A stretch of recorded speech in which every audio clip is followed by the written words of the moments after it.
আমার একটা সুন্দর কোয়ালিটিফুল একটা আবাসিক হোটেলের সন্ধান বাই করে দেয় না? আবাসিক হোটেল আমি করতে সন্ধান বের করে দিব? তুই তোরা নিজেরে ভাড়া মারা দেস, তুই আবাসিক হোটেল চিনার কথা, তুই আমার জিজ্ঞেস কি লেগে? আচ্ছা থাক, বাদ দে, লাগতো না, বাদ দে।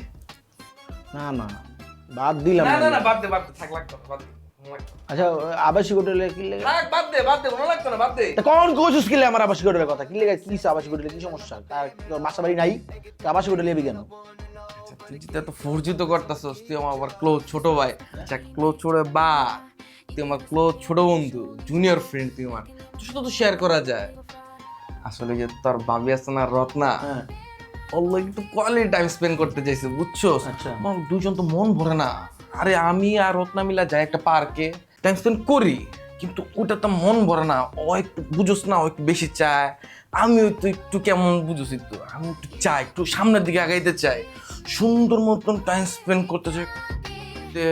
তুই যা গিয়ে নিজেরটা নিজে কর। আরে দুদু রে, তুই রত্না লাভ করছ না বল? তুই তো রত্ন যেন তেন হোটেল তুই চুজ করবি না, তুই তো ওর জন্য বেটার চুজ করবি, আর ও তো একটু কোয়ালিটি ফুল চায়। তো এর জন্য তুই যে একটা আচ্ছা বুঝছি,